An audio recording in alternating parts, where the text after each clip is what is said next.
Okay, guys, alternate ending. Take 43. With so many movies on the net and TV, it's kind of hard being up and film savvy. Do you catch a show while you're on the go? And how do you know what to keep or what to throw? How do you know what to keep or what to throw? Tune in, tune in, tune in to alternate ending. Tune in, tune in, tune in to alternate ending. Now! Please give a warm welcome to the hosts of Alternate Ending. Welcome to Alternate Ending. We're discovering good movies, one bad movie at a time. I'm your host, film school dropout Robert Jarasinski. Across from me is our casual moviegoer, Carrie Jarasinski, and our very own critic in residence, Tim Brayton. In respect of our number one religious pick by our audience members, Dogma, we actually made it a spoiler alert for this episode. We are fresh from watching it, so excited to talk about that in a little bit. But we're also fresh from watching a couple of big trailers. Yeah, certain pair of Disney movies that are each going to make about $7 billion a piece dropped trailers this week. So we thought it might be a good thing to talk about them, particularly since in my case, it's the only thing I've watched since last week. For shame. The trailer is the only thing you've watched? It's been a bad week at grad school. I'm studying for the test that is going to dictate the future of my life. I guess technically you can add Dogma to your list of movies you've watched. I watched Dogma and Sweet Charity and 2 trailers, and that is my life. But yeah, so we have first up the trailer for the third movie in the Thor trilogy, Thor Ragnarok. Directed by Taika Waititi. And I just want to say about it, I'm excited for a Thor movie, and that is an Easter miracle if ever I heard of one. Like, I hated the first 2. They were my 2 least favorite Marvel films, and along comes this trailer with a killer song cue, really good comic timing, and a font choice. Like, when the font choice in a trailer makes you go like, oh yeah, that was the right font. Something's good is happening with that trailer. When I saw, it's Liam Hemsworth, right? Chris. Yeah. When I see Chris Hemsworth. It's the one who isn't completely bereft of talent. Oh. I think they both have some talent. But when I see Chris Hemsworth, the font is what I'm looking at, really. I noticed that too, so... I annoyed you into watching this because for me, what the trailer does is I got into comics in the early 1990s, and I'm a big Incredible Hulk fan, and Planet Hulk was a thing. So Gladiator, Hulk taking on all challengers, that sort of thing. So to see that come to life in such a very respective way to at least to the comic book history that I'm familiar with was great. And then Tim, you talked about the comedy. I was laughing out loud at the Chris Hemsworth, which is why I was like annoying Carrie to check this trailer out and see if you thought it was funny. I never like to watch trailers anymore because it feels like sometimes I feel like I've watched the whole movie by the time it's over. And in this particular one, it wasn't. It had some nice, just little pullouts of humor and whatever. I think, at least to me, what this trailer says is that the joy of the film is not going to be the plot, which is going to be just like a rehash of the Planet Hulk storyline. It's going to be watching these actors maneuvering through the plot, which I think is what Waititi's films do. So I feel like, actually, I kind of feel like it might be his movie and not just a Marvel film that happens to have a decent director attached for once. Yeah, and I'll be curious, too, because I know we talked about this in another episode, but he's the same guy that did Hunt for the Wilder People. So I'll be curious. We said that seems like a weird connection, but I'll be curious to see if there's any notes of that carry over into this. Well, so far those drops of humor, that's kind of what I was hoping that he might bring to the table. And before we abandon the Thor Ragnarok trailer, Cate Blanchett, you guys. Was that who that is? That's who that is. That's she's playing Hell. Whoa! I think I caught so that's that. the person emo antler Cate Blanchett, awesome witch queen situation. Wow! And I'm so excited because she's like my favorite. Because she's great, and like she looks like she's going to be this really chill, badass villain, and I'm so excited. I don't think I caught that's who that was. Well, she doesn't look like her. You have to know going into it, and then once you know, it's like, oh, of course it is. But like, she's so made up. It's funny, I was looking at I thought it was some new actress that they brought in, I didn't realize it was Cate Blanchett. So who catches Thor's hammer? Who catches his hammer? Oh man. Yeah, with all the lightning coming out of her and stuff. Mm-hmm. All right. Well, what's the other? We saw the Star Wars: The Last Jedi trailer. Yes, just episode dropped. 8. A lot of news on Facebook, like people excited about it. Carrie, you have not seen The Force Awakens, so I don't think I need to see that. From that perspective, did the trailer do anything for you? It was like a 30-second snippet. It's 2.5 minutes. It went fast. It's 2.5 minutes of no plot. Maybe that's what it was. It was just a lot of like their modes of transportation. floating around. So I don't know what it is, know. why it's different, a different experience where you got nothing out of it. My hairs were standing on my arms just watching the trailer. And I think it's a little bit maybe being more familiar with the movies and everything it's been building towards. Maybe that's why I get excited for something that doesn't, for you not having the background, maybe not, I don't want to say not appreciating, but just not understanding the how we've gotten to this point and why it's such, everything being stated with the voiceover, why that's so important in building towards this movie. I don't know that I'm going to quite agree with you on that, because I, like you, have a lifetime of being a Star Wars watcher, perhaps not as big a Star Wars fan. My fandom for the series has always been a little bit tempered. But I found the trailer to be, it lacked the number of just amazingly, instantly iconic shots that the Force Awakens trailer had. And it doesn't have the welcome back to the universe vibe that the Force Awakens trailer had. So really all it has is like, Luke actually talks in this one. And like, of course he actually talks in this one. We knew that. There's only one shot that I'm like, oh yeah, I want to see this movie. It's the super wide shot of Rey on the mountaintop, very, very tiny in the background, waving a little lightsaber. And you can see to the side Luke watching her. Beautiful shot, really amazing composition. Otherwise, the trailer mostly just reminds me of how much I didn't care for 2 of the 3 new characters in Force Awakens, which were John Boyega and Oscar Isaacs. I forget either of the character names, which tells you the degree to which, I mean, I loved Daisy Ridley, I loved Rey, but like, that's at this point all I'm excited for in episode 8. So who's the girl? Daisy Ridley. No, but I mean, whose daughter is that? That is a very conspicuously open mystery that obviously is going to be answered with Luke. Okay, so we're not supposed to know We're not supposed to know that she's Luke's daughter, but she's fucking Luke's daughter. Well, that seems inappropriate. It's the future, everyone's actually. Well, what got for me the trailer was the ending of Luke saying right at the end is it has to be the end of the Jedi, or we have to. So what does he mean? That's the mystery for me that I'm excited to hopefully the movie will solve for me. All right. So, Carrie, we actually saw some movies since Tim's been there's been several keeping us short-handed here. So how many movies did you see last week? I think 4 or 5. Dozed in a couple, but I think I made it through at least 4. Which ones do you want to worth mention this? I don't know. None of them were knock my socks off. So were any of them so terrible that you want to talk about them? They were all just sort of middle of the road. I don't know. I think the one that I did actually find, I don't know if it was just the mood that I was in, but we watched Mr. Right. Have you seen that one? That is not the one where Ellen DeGeneres marries the wrong guy, is it? That's Mr. Wrong. That's Mr. Wrong. This is the sequel. Where she gets it right. Where she gets it right with Anna Kendrick, Sam Rockwell? No, still no. Well, no, I have not seen this. Although for a moment you had me thinking that there's a movie where Ellen DeGeneres marries Anna Kendrick, and I'm like, yeah, that actually I would see that. That is a good movie. That is a movie I would see. That would be a hilarious movie. Not the movie you've just described. Well, I feel like continue. you could write that. Anyway, so it's a store unexpected. I knew nothing about what it was going to be about going into it. I think we found it was free, so we're like, let's just go for it. Rob always challenges me to find something free that's going to be good. HBO. It's an HBO movie, I think, what it or was. HBO production of some sort. So did you cancel that? No, I didn't cancel. We're going to end up paying the $14.99 now. I'm on it.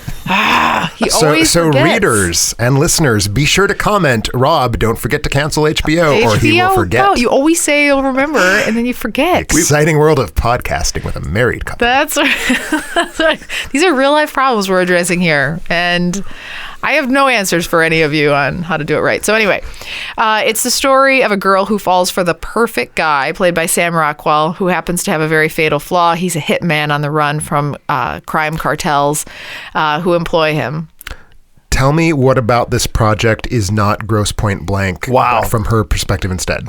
Well done. That was the movie I was going to say that it is very similar to, but this is a lot more, a lot funnier. It was really funny. Yeah, for me. But more... sounds like you're throwing some shade at Grosse Pointe Blank that I don't know if I approve of. It's just a different type of humor. This is more slapstick humor. Okay. So it's from Max Landis, writer Max Landis. So American Ultra, Victor Frankenstein, that type of... If you've watched either of those movies. I've seen neither of those movies. I watch anything Sam Rockwell is in just because I just love Sam Rockwell. I love him, but he makes some bad movies. This one is I wouldn't have paid money for, so another reason why we chose to stream it and kind of take advantage of the free HBO trial and then hopefully cancel before. It's not quite so free anymore. It's not quite so free. We got another month. $14.99 trial. But I thought it was hilarious. He was funny, a lot of slapstick, just going back and forth. What did you think about the movie? Yeah, I wasn't sure what to expect too, because they're in a relationship. The relationship grows between these two characters where there's clearly a huge age gap. So I thought maybe it wouldn't be something that I would buy. Like I wouldn't see those two characters together. He's like 48 and she's in her 30s. No, Sam Rockwell's 48. Jesus, I know. So she's been recently dumped, and he's been perpetually single because of his occupation. And they have a run-in in a grocery store, and he's very quirky. He's very quirky. He's very truthful. Very honest. She'll say, hey, he runs off. They're at dinner. He runs off, and she comes back, and she's like, oh, where were you? And he's like, oh, I was just out, just killing a guy in the alley. And she goes, she laughs. She doesn't realize that. Okay. But the delivery on it's really cute and good. And I actually believed the relationship as the movie progressed. I started to really like the two of them together. Plus, Anna Kendrick was super funny, and she has that dry, catchy sense of humor. It's one that I would catch for free. It's nothing that I think was wonderful or great, but it was definitely one of those light. They were hitmen. He was killing lots of people, but it was light comedy that, I don't know. We both laughed. Pretty sure it was an R too, because there was pretty bloody and graphic. So I appreciate the blend again of humor and some graphic violence. Love it. Great way to pass the time for free for me. Yeah. What did you see? I saw 6 movies if you include Dogma, one of which was, I think, Tim, you might have a review on this, Deepwater Horizon. I did review that when it was new. So feel free to jump on here as well, too. So hour 47, 7.2 direct on IMDb. Rotten Tomatoes gives it 84%. Directed by... That's high. I feel like it's high, 84 is high. Yeah. It's not terrible, but 84 is high. I feel it's very generous. Peter Berg, who I liked a lot of his earlier movies, and then more recently have not. Things like Battleship, not a big fan of. What did he do before Battleship? Because I think that's the first time I really clocked his name. I think Very Bad Things was his first claim to fame, which, again, it's a bit of a dark comedy. Hancock, which I think is underrated a little bit. I don't love it, but I would agree with that. The Kingdom, which I was a big fan of. The Kingdom, not so much. And then, Battleship, Lone Survivor, more recently Patriots Day as well, too. This one, he's a big fan of Mark Wahlberg. He uses Mark Wahlberg in a lot of things, so starring Mark Wahlberg. Kurt Russell doing great work. Kurt Russell being underutilized. Yeah. It should have been about Kurt Russell. He's a better actor. And then John Malkovich just bringing in oh my God, the best Louisiana. The best. Not the best. The word you were choosing. Not the best, but scene chewing again. To not a good way. It was a little bit distracting. John Malkovich was a distracting character for me. I would concur with that assessment. But it centers around the April 2010 disaster where the offshore drilling rig Deepwater Horizon exploded and created the worst oil spill in U.S. history. I wonder why it's clarified as U.S. history, not world history. I don't know. Because Peter Berg has the biggest hard-on for the U.S. Yeah. So it's in history. Okay, well that explains his movie choices. This is what I'm saying. Look at Lone Survivor, look at Patriots Day, look at the weirdly wedged in American flagisms. That's true. Deepwater Horizon. I will say about the movie, I don't terribly care for it as a piece of storytelling, and I think that John Malkovich does a lot to actively ruin the human conflict. Amazing visual effects. Yeah. Visual effects, sound design, this is what I go to see popcorn movies for, is that kind of all over sensory overload, just orgasm of visuals and sound barreling down on me. It reminded me of the heyday in the 90s when we were getting CGI for the first time and every new movie was shit, look at what we can do with movies now. And I haven't had that feeling in years, and I got it from Deepwater Horizon. So I read something a critic said on it was the bad part comes next. Deepwater Horizon also has a first half, and it's crap. This is as straightforward as a disaster movie as they come. It's the worst. That was you. I was going to say, this sounds like a very... This critic sounds like he's probably very sexy. I mean, very well written. Yeah, I'd probably put it... I haven't thought of my star rating, but probably 2.5 to 3. Yeah, my issues visually, it was nice to look at. It was a little choppy for me. I had trouble following it. What I really appreciated about it was it helped humanize a story where I just thought of it as an oil spill, and I took for granted the lives lost during this tragedy and the heroes that may have been present. I don't know how loose they were with the stories, but certainly probably some heroism took place. My understanding is that they went a little bit out of their way to make the villains villainous. Yeah. In ways that were not entirely fair to the human beings. The corporation, sure, the corporation's dog shit, but the human villains were perhaps not so culpable as the movie makes them out to be. Yeah. Do I take it that this was one of the handful of movies that you did not quite succeed in staying awake all the way through? I made it at least 17 minutes in, I think. Oh, so you did get to see the god-awful scene with the daughter. 14 minutes. I made it 14 minutes in. Wait, are you talking about the pop scene? The pop scene. Oh, no, I did. Yeah, that's what I said. Yeah. I looked around and I was like, I think this is some foreshadowing.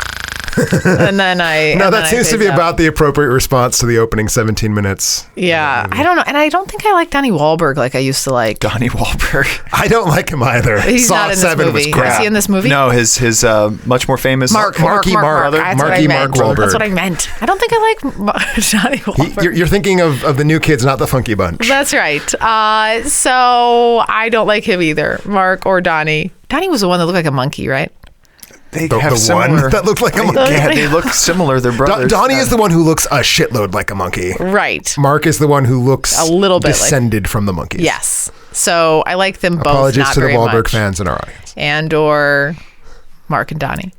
Yeah, but I regretted paying for it necessarily a little bit. I mean, visually, again, it was appealing. I would have rather have caught it streaming. I couldn't follow some of the oil language. It was, for the record, worth seeing in the theater. Yeah, I bet it was. Because of the surround sound and all that jazz. But as far as following what happened and telling the story of what actually is breaking, I still don't understand. No, it's like it's so in love with technical jargon that it doesn't realize that not every single person in the audience has like the blueprints for Deepwater Horizon in our pocket. Yeah. So I don't know if this could happen again, or I'm sure it can, right? I understand the shortcuts that we're taking kind of sped things along, but yeah, interesting to see a little bit about that and a little bit about maybe the untold story, or open your eyes a little bit that it wasn't just an oil spill, the worst in U.S. history, but that people lost some lives there. And try and catch it for free, if possible. Yeah, catch it for free and fast forward to the 45-minute mark. Yeah. Remember, you can find more details about all the movies we've watched at our site, alternateending.com. That's alternateending.com. Before we head to our break, you might be wondering about ways to support the show. Direct from our website, you can head to our Patreon page, which provides you access to a ton of perks. You may want to watch a movie with us, have Tim write a review, pick your own episode topic. You can do it all from our Patreon page. Also, I want to thank all our listeners who support the show and make their Amazon purchases through our site. Doing it is easy. Just go to our website, alternateending.com, click on the Amazon banner, and seamlessly go about your purchases. All proceeds go to making our show better. Since our last episode, here are the things that were purchased. Carrie, you've been through this. You lost a AC adapter at one point. You had to go out and buy a new power supply. So this audience member got a new power supply for their Toshiba satellite computer. With satellite computer, sounds like we have a mountain hiker in South America or something. Yeah, could be. So make sure you get the different adapter for the prongs, or for the. It's not going to be the US fit, probably. Hopefully they're thinking that through as well, too. Mm-hmm. Pet supplies. We had a 4 Paws Magic Coat Gentle Tearless Dog Shampoo. Can you buy Tearless dog shampoo? Yeah, can you buy them? Can you buy them that exaggerate the tearfulness? Right, because that's what I want to get. I want to make my dog cry. The weeping dog shampoo. Can dogs cry? I was just wondering that. Do they have ducks? I don't think they do. I don't know. I feel like that's one of those marketing things. This is a marketing tactic. I feel like that would have been a much better Prince song, When Dogs Cry. We also had some cell phone accessories purchased, a US port adapter for wall chargers. We lose our chargers for our phones all the time. And apparently so do our listeners, unless what you're saying is that these are both you. No, there's actually is it you? two sets of this, I think, from different users, different audience members.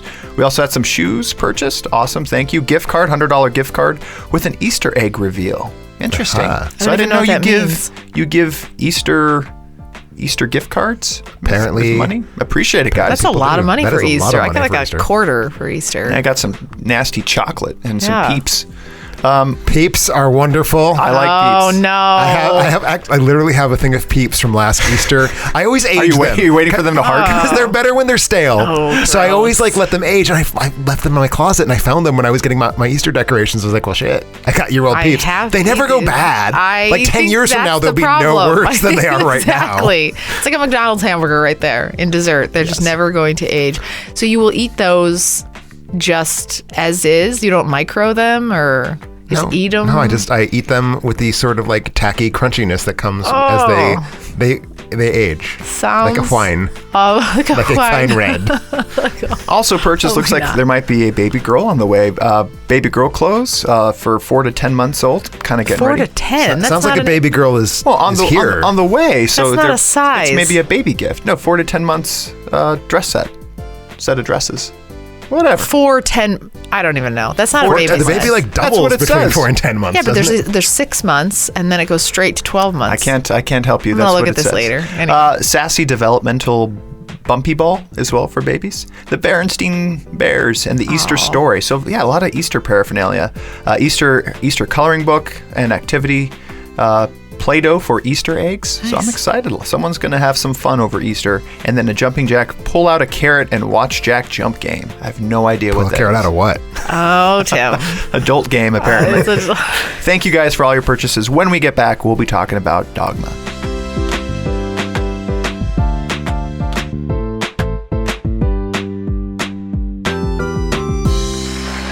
Welcome back to Alternate Ending. This is Tim, our critic in residence, and of course Rob and Carrie are with me.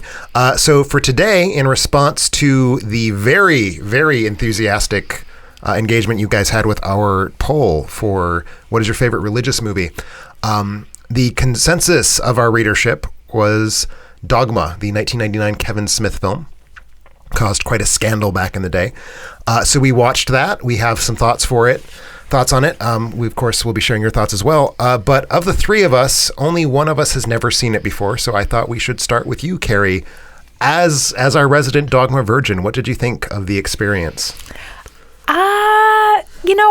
I went in, I'm noticing a pattern for me. I think I went in with really high expectations because every time I've ever talked about my love for Matt Damon, Rob's always like, but have you seen Dogma? I'm like, I haven't seen it. I still haven't seen it. And now it's so old and whatever that I just had never gone back. I don't know how I missed it back then. Was it 99? It was 99.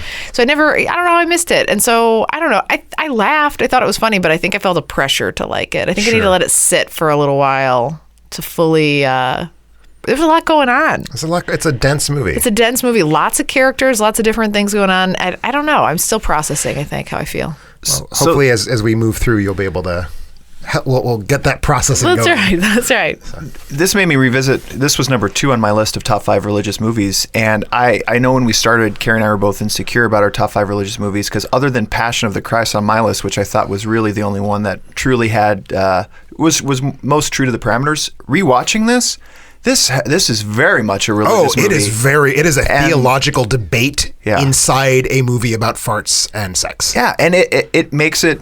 I thought it was very well done in the sense where it's commentary on what religion is and how it takes itself a little too seriously, and that the movie itself doesn't take itself too seriously is great.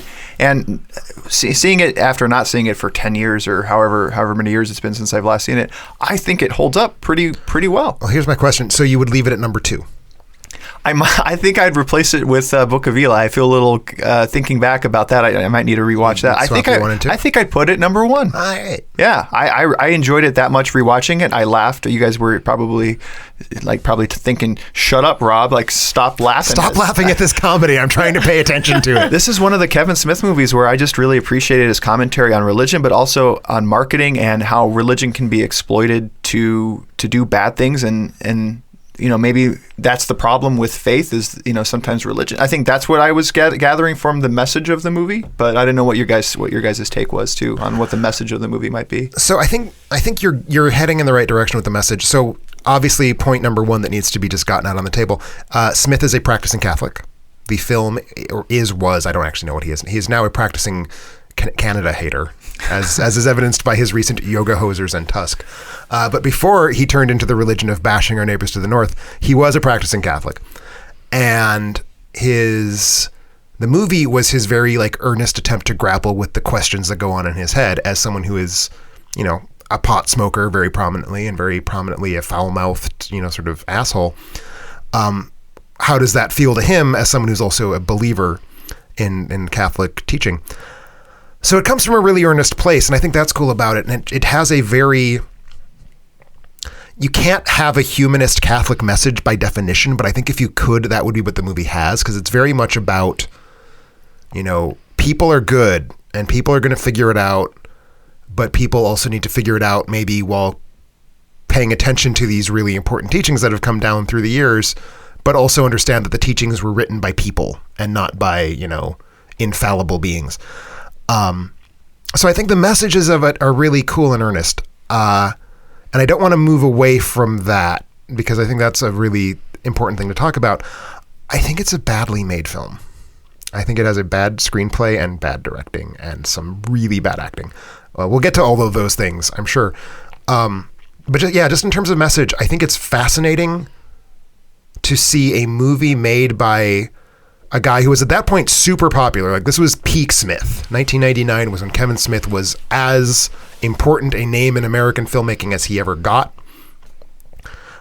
His audience was stoned college students and disaffected high schoolers and just like kids. And I'm one of those disaffected high schoolers where, again, 1999 was when this movie came out. This is the year of Matrix. Yep. So I was already questioning things. I think Fight Club came out this year as well. Fight Club was after Dogma, but yes. After Dogma. So there was a lot going on in my teen brain of questioning things and, what everything's about. And this movie, along with all of those other movies, really helped me along that Exactly. And I path. think that's what's good about it is that the audience it's designed for is not usually given a prompt to think about these things. Yeah. I don't want to say in a systematic way because it's not systematic, but in a very in-depth way and in a very like, let's talk about this. Let's grapple with shit. Is this pre-Mallrats / Jay and Silent Bob or after? It's post-Mallrats, pre-Jay and Silent Bob Strike Back. So just for the benefit of the listeners who don't have Kevin Smith's filmography committed to memory, what is wrong with you people? First came Clerks in 94, then came Mallrats in 95, I think, then Chasing Amy in 97, and then in 1999 came Dogma, and then Jay and Silent Bob was 2001. And then his next film after Jay and Silent Bob was Jersey Girl, and it all went to hell after Jersey Girl. But for those 5 movies, 4, because Jay and Silent Bob was kind of a weird self-indulgent fuckery. For me, Kevin Smith, I not forgot about him. He lost what he had me at with those first 4 movies. And Clerks I saw much later in life, so I don't have the appreciation that most do who were exposed to it when it first came out. But Chasing Amy especially, Mallrats in ways as well too. That's Kevin Smith to me. Right. And everything. I wasn't a big fan of Jay and Silent Bob, so kind of like that's where he no longer was Kevin Smith. Sure. In the way that I was hoping to see other movies like Dogma, like Mallrats, like Chasing Amy. But you make a really good point, and I think it's interesting is, you're pulling in, like I'm thinking of the people that I know. So when I saw it in high school, the people that I know that loved those movies, those Kevin Smith movies, were a particular group, or whatever. And there definitely weren't a group that if you said, hey, I'm going to go out and make a movie on a commentary on religion that's questioning and saying, how does society look at religion? I'm sure they would have scoffed at it. And it pulled you into that. If you're like stoner 18-year-old, this is a movie that I think could change the shape of your life. Well, that's why when you say you don't like the screenplay, you mean you probably. I'm not going to guess what you mean. I'm going to ask you, do you also include the dialogue and the banter? Because that's what Smith also is really known for, is the clever dialogue. Are you including that in the screenplay? I am. Because there was some, again, eye-opening things. There's some that's not good. The ball jokes, but the Matt Damon opening scene too, when he's talking to the nun and just talking a million miles a minute. I love the witty banter, that kind of stuff that he brings in, and he's dropping so much knowledge so fast, and it's clever. Yeah. And he gets the nun to kind of question her faith in the opening in 3 scene, minutes. In 3 minutes of just talking to her, and it made me question some things too in that little bit of time. Matt Damon sold you on. And maybe that's just more of the power of Matt Damon. Matt Damon, I have to say, in Dogma, is a very pretty human being, and he could convince me to do some terrible things. I will will not lie. completely agree with Tim on that. The best part of Dogma from an acting perspective. And so for me. skinny. He looks so Rickman. different. Rickman. Yeah, Rickman. I don't know. I think Matt Damon. I really like Damon Rickman. Damon Rickman are my top two, but Rickman. You son of a bitch. It felt like compartmentalized humor. It felt like stop and start humor to me, where there were those really smooth, well-constructed lines like that Matt Damon bit, and then it had some things that felt really, really choppy. Like, so I think what it is. What's the one guy? The Jay? No, who's the angel that falls out of the sky naked? Chris Rock. Chris Rock. Yeah. Not an angel. He was like apostle. He is the apostle. 13th apostle. He was right. The apostle. There's so many terms. The 13th apostle. So a lot of his humor felt like he's independently funny, and it almost felt like he was a stand-up comedian standing. Well, I know that's what he is, but I just didn't feel like it flowed. I think a problem I have with the dialogue in the movie, different characters get different qualities of dialogue, and a lot of the good characters, Chris Rock especially, also Linda Fiorentino, who plays Bethany, the protagonist, to a certain degree, Salma Hayek, who plays Serendipity, I think is her name, one of the Greek muses who for some reason just accidentally wandered into this very, very, very Judeo-Christian story, all have dialogue that I feel like is written in what Kevin Smith thinks church language sounds like. And it's very forced, and it clatters when it's being delivered, some more than others. I will just say this right now. I think Fiorentino is terrible. She's awful. Just awful. She is so bad. And I think part of that is that she's being handed all of these wordy, multisyllabic sentences to try and like express these ideas that Smith really wants expressed. But because he thinks they're important, he's not going to talk about them in the same sort of goofball tone that he gives to Matt Damon, that he gives to Jason Mewes. So he gives her this really weird, elevated language that I just don't think is possible to deliver. And I think she got really clearly immediately checked out of the movie because she didn't want to say what's so funny about that is she plays Bethany, which is that she's also questioning her faith. What's interesting about it is it almost works for her character to not like almost I can tell that Linda herself did not want to be there. Right. It felt like I don't want to be here, but then her character kind of doesn't. She's a reluctant participant in this journey to save humanity. So it kind of worked a little bit, but just her acting was just stiff. It's pretty bad. Yeah. Bad. It's like there's other performances in the movie that I regret, but that is the one that's just like disastrous because she's the main character. Yeah. Yeah, I don't know. The commentary too, going back to the religious commentary too, is are we supposed to assume that Smith is opening up questions to us, or is it that he's questioning himself and opening up, like, why did the whole idea of, all these people in a church die, all these people are just constantly dying with the hands of these people, and what is the purpose of that? I don't know, like, what he was trying to get at with that, Well, he still wants his message. He still wants to make a Kevin Smith movie, so it's still going to have goofy, over-the-top violence. It's still going to have a lot of random cursing. It's still going to have the shit goblin or whatever the hell it is. What was that poop guy? What was that? A bad idea. Yeah. He looked like Jabba the Hutt made out of like poop. I mean, what was that? I'd forgotten when we were watching the movie in that scene, and I just had like these flashbacks to when I last saw the movie in like 2002. Well, I don't remember that part of the Bible. The movie sets the tone with There's the opening. Weirdness in the Bible. Is there? Yeah, there is. That's in the Philippians. Philippians, yes. Verse 1, chapter 2. Yeah. No, the opening sequence of just the title screens with the text on the screen, I think sets the tone for what the message is, and it's like, hey, don't take this too seriously. Yeah. And if you take this too seriously, you're a platypus, or you're a mistake like a platypus. Sorry if we offended any platypus lovers out there. That to me is what he was trying to get across too a little bit. Is let's all calm down a second. Let's not. We're missing the point of what faith is supposed to be a little bit sometimes with religion. And I think it's worth with those opening titles, remembering that when Dogma came out, it was the center of an enormous controversy. The Catholic Church viewed it as like this heretical attack on their like dignity. And of course, Kevin Smith wanted it to be no such thing. So I feel like those title cards to me come off a little bit panicky almost. But I do think it speaks to what the movie is trying to do, which is have fun with these serious ideas to make it clear that they're actually not all that serious, and it's important to play with them rather than have dogma, as it were.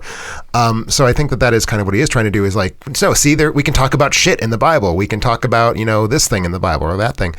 But it doesn't make a shit golem funny.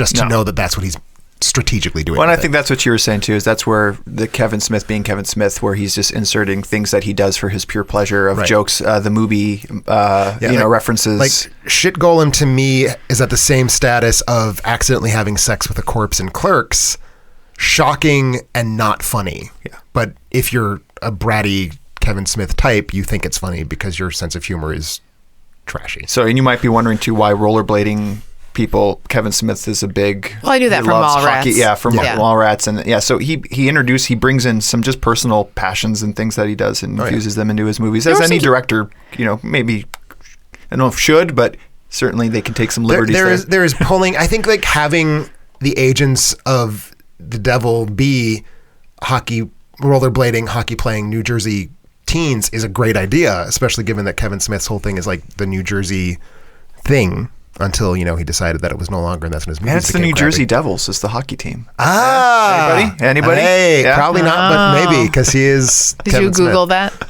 No, Interesting facts? I just know that the New Jersey Devils are the hockey team that play for Like, that's the sort of thing I'm on board with, though. Yeah. Like, I'm totally okay with that. Yeah. I think that's a fun thing. It's more the just, like, I don't know. The Kevin Smith sense of humor is not my sense of humor. Yeah. Yeah. And it's hard for me to tasteful love it. ball jokes. Like, those felt like they were just splattered all over in there. Let's just say, whether you like that movie or not, what happened since then that where he's lost this, where the movies since this, even again, Jane, Silent Bob, Strike Back, this quality of his movie, that the earnestness, Kevin Smith being Kevin Smith, what could have happened? What's happened? It's really, I think, so if you paid attention in the opening titles of Dogma, the last one ends with, don't take us too harshly, especially you critics, haha, just kidding, or something like that. He's a director who's always been super sensitive to critics, and that really became, I think, intensified after Jersey Girl came out and everybody just despised it. So I think there's a degree of nihilism that hit Kevin Smith, where like the only thing he wants to do is have fun hanging out with his buddies and making movies, and then these movies that he made, because they're very ramshackle, they're not usually very interesting to look at. Certainly Dogma does not have much in the way of good compositions. It has some, frankly, very bad compositions. So critics, and to a certain degree audiences, respond to them in that way. Like, this is a ramshackle hangout movie. I think he over-responded to that.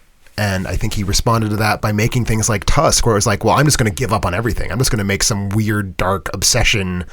I didn't realize he made Tusk. He made Tusk. Tusk is a Kevin Smith. Oh my God. Did that make my bottom 5? Yeah, I think it did make your bottom 5 movies of all time. But it's quite the overcorrection to go to that extreme, just because now it's almost like a Tusk. You don't it's going to be critically panned, so there's safety in that. Exactly. I think he's doing the thing. I hate this. My regular readers know that I hate this.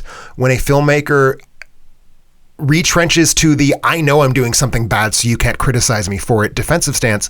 And I think that's what Kevin Smith's entire career has been since Jersey Girl, has been like, I'm going to make a piece of shit, and I'm going to tell you it's a piece of shit, and it's going to have Justin Long turning into a fucking walrus because it's so goddamn bad. So you can't criticize me because I know it's a piece of shit. I did that on purpose. Like, exactly. I meant to make it that way, so you can't criticize me. Yeah, I never even thought about it like that. And I've heard his latest film, Yoga Hosers, is like very, very much that. I haven't seen it. I actually haven't seen Tusk either. I kind of don't want to see it. It sounds kind of good though, Yoga Hosers. Good titling.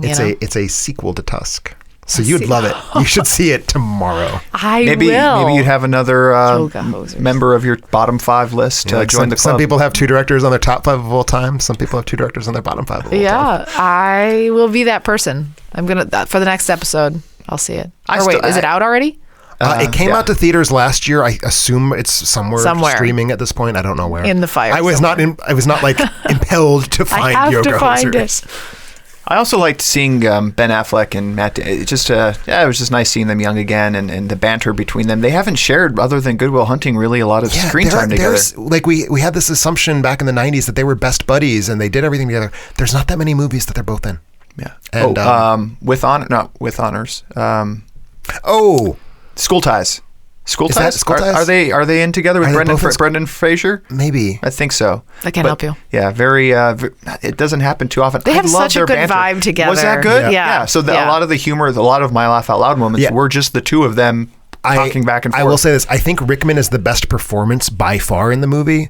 I think the scenes between Damon and Affleck are the most engaging at the level of storytelling because of that. Because it's like you can tell these two people like hanging out with each other. Apparently Kevin Smith must also have a problem with Wisconsin. Wisconsin kind of gets shit on a little bit. Yeah, we're in Wisconsin. Yeah, for anybody who doesn't know that. Kind of a distracting experience to see some anti-Wisconsin jokes as we were sitting in the great Wisconsin, state, in the lovely eating city cheese. of Madison. We're eating cheese and drinking beer.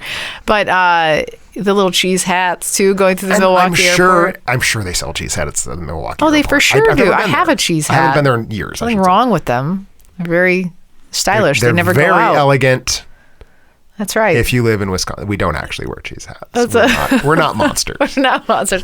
Yeah, I don't know what that ding was about. Is it just because Wisconsin's easy to pick at because we don't fight back? I think so. I think basically for the story that movie's telling, you either got to pick Wisconsin or Minnesota, so it's just a 50-50. Yeah. We're easy to rip on. It's like northern Midwestern, so it's cold. It's flyover. Someone from New Jersey probably just automatically associates that with like, not like rubes, like in the way that the Western states we associate with that, but like sort of good-natured idiots. I mean, that's fairly accurate, I would say.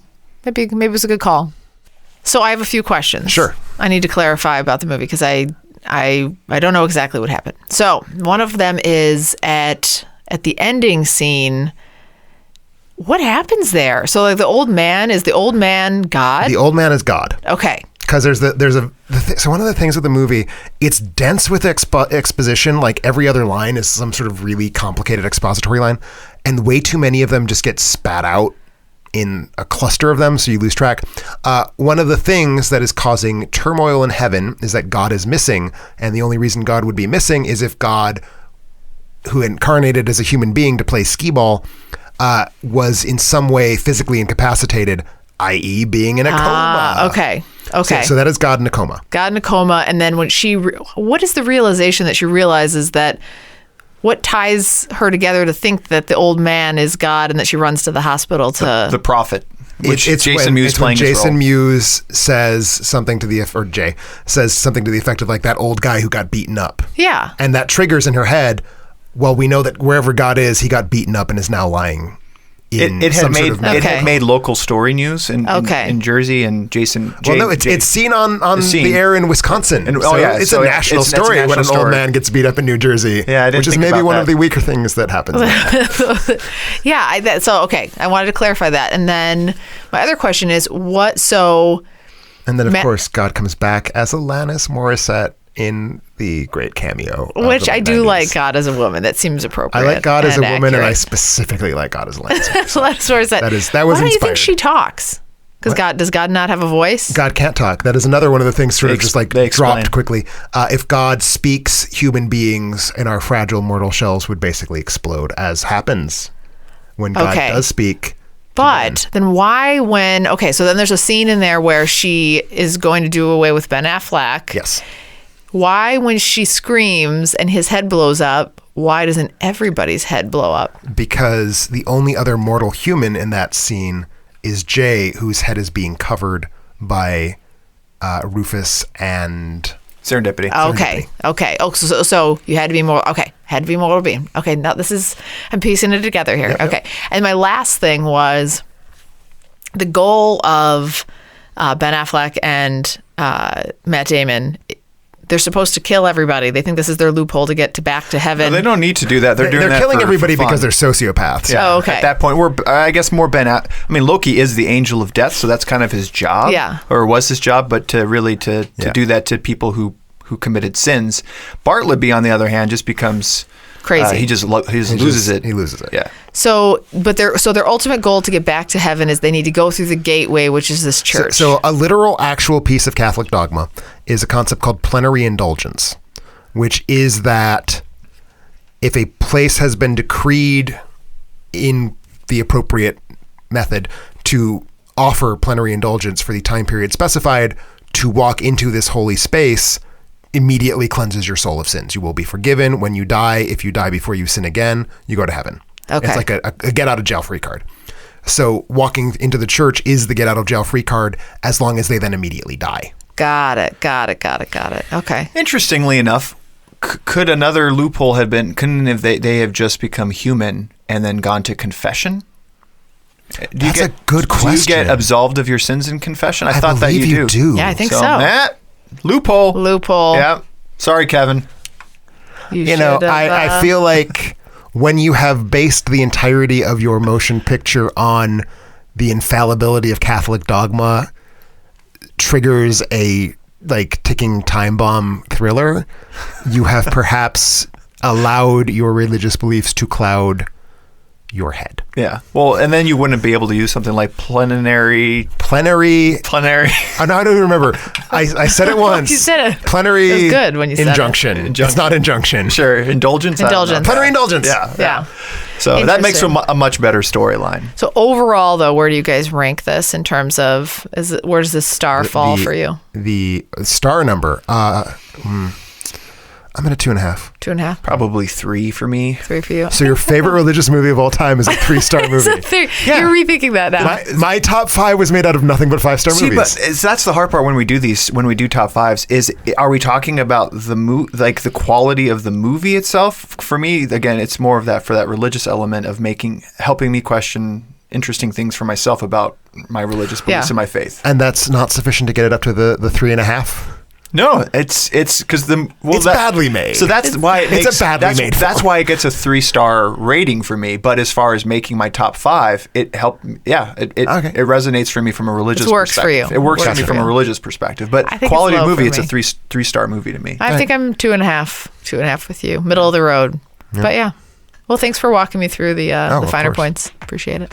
We also asked our audience members to write in with their favorite memories or maybe rewatch it. So we had a bunch of folks write in every episode we randomly select one member of audience who shared their thoughts with us. Our lucky winner this week was Ariella Waddell. She said it's the best Kevin Smith movie. I'm inclined to maybe say yes as well. Just because I'm not a big fan of Clerks, saw it way too late in life. She said favorite Alan Rickman movie, and also the intro scene is one of the best in cinematic history. Wow, that's bold. Is that the Damon scene? I'm assuming the airport banter scene, yeah. Unless she's referring to the scene where the old man gets beat by the hockey stick kids, which I can't imagine is what she's talking about. That was my favorite. Ariel, shoot us an email at contact@alternateending.com for details on how to claim your free movie rental. If you want to win a free movie like Ariella, be on the lookout for our spoiler alert or top 5 movie posts on Facebook and Twitter to share your favorite picks. In closing, want to thank everybody for listening. Social media, go to our Facebook page, like it. Twitter, follow us there as well. We're tweeting every once in a while, doing some recaps and things. Check us out on alternateending.com. Subscribe to the podcast on iTunes or Google, wherever you find podcasts. And tune in for our next show. Tim, what are we doing next couple weeks? I am sadly not going to be part of the fun next week. It is the deep, dark depths of studying for my exams. But we are going to be doing a top 5 environmental movies. Yeah, just in time for Earth Day. Tim's going to be busy soiling the earth, and we'll be cleaning up after him. I will be providing a top 5. I just will not be talking about it. But yeah, so whatever the word environmental means to you.